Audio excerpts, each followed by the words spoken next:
AfCFTA isn't currently in motion, but turning intent into action remains the biggest challenge, according to Felix Chege, the founder and CEO of Real Sources Africa.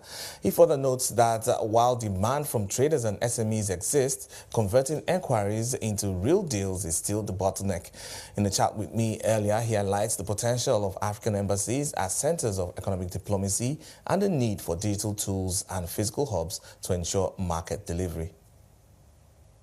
Yes, the AfCFTA implementation is underway, but one of the main challenges has actually been actual implementation or practical output in terms of basically being able to convert the intents for export or import into tangible deals that can actually be seen.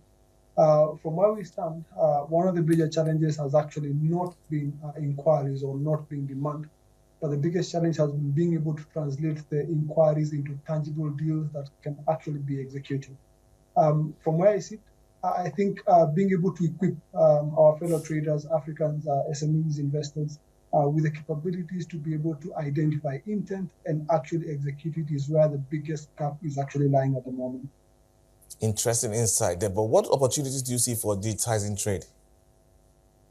One of the biggest opportunities, and that's actually what we're implementing, is the capabilities of converting our embassies as centers of economic diplomacy. At the moment, we have an average of about 1,000 plus embassies owned by African countries across the entire continent. These embassies over time have been centers of trust. An example would be any trader who wants to export out a product, the first point of entry becomes an actual embassy. They go there because they believe that that is a source of truth.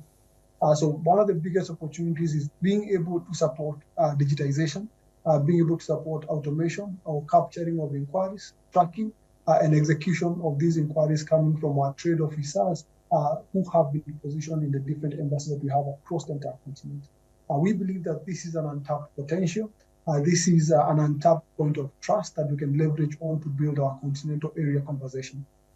Interesting in the way you put it there, because when you look at the issue of digital trade, you know, countries like Nigeria have long been urging other African countries to come on board and ratify the AfCFTA digital trade protocol. See that just about 22 countries needed for this to come into force, but we're still seeing that continue to lag. Speak to the importance and urgency that is needed in Africa at this time. You know, we just need to see or to be able to present tangible outputs that are happening over time. It doesn't mean that AfCFTA is not moving. The only challenge is that we are not seeing output as fast as we want to. But to be able to see this, I think leveraging on the institutions that have already been created. I'll give you an example of what we're doing at Real Sources. We have the two platforms that we just rolled out a few days ago. This is the Biashara Link portal and the Deal House. Our main goal with these two platforms is conversion of intent to an actual transaction. An example would be you leveraging on the embassies that already exist. Say there's an inquiry from Nigeria of an entity from Kenya in particular that want to export tea in Nigeria. The first conversion would be, is there demand for the tea in Nigeria in the first place? And can I leverage on the network that is already existing or the database that is already existing of people making the inquiries in the Kenyan embassy in Nigeria to be able to be match made with them and being able to present my request to them of supplying them tea and then being able in return to give me their request and I customizing my inquiries on the basis of what they want. Then the other aspects of negotiations, execution of payment or logistics can come in. But it all has to start from a demand conversation is, are we able to match the requirements that are existing? And are we able to have that information upfront so that we produce on the basis of what is actually needed in that particular market? That I think would be a quicker win to how we can achieve the AfCFTA conversation. I believe it all has to be anchored towards what we responding to the actual demand, but not supplying and getting the supply reacting to the demand conversation. No doubt the dynamics around demand and supply are quite critical, but I'm also curious to know other areas of strategic focus that you have in the work that you're doing. I see that there's a lot of work that still needs to be done in the area of infrastructure. You know, what are you doing in that regard? But the kind of partnership we've gotten ourselves into, one of our strategic partners has been Equity Bank with its regional presence. And what we're doing is that we are setting up a distribution infrastructure, call them distribution centers by the name of Affiliate Markets. And our main goal is to have physical presence that can be used as a distribution hub and an aggregation hub, which still anchors the digital infrastructure that we've built. Because at the end of the day, we have to avail products to the market in a certain quality, in a certain quantity.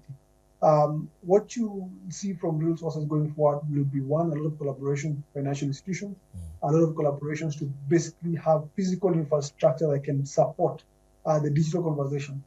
We believe that digital is a facilitator, or I'd call it is a support system of a business process that already exists. And what we're trying to do at the moment is, yes, have the bare minimums, which is a physical infrastructure that can be used as a distribution and aggregation point. And in simple terms, I normally use, say, China Square as an example, and trying to see, can we have African squares around and use these points to be able to offer preference or to introduce our brands to the export markets so that we can give consideration for purchase. I think the retailers have, we need to present our products to the retailers, to the wholesalers for consideration of offtake. And through the similar process, we're going to learn to introduce different tastes and preferences to these particular markets, and basically just present our products for consideration of offtake in the markets we are presuming to support.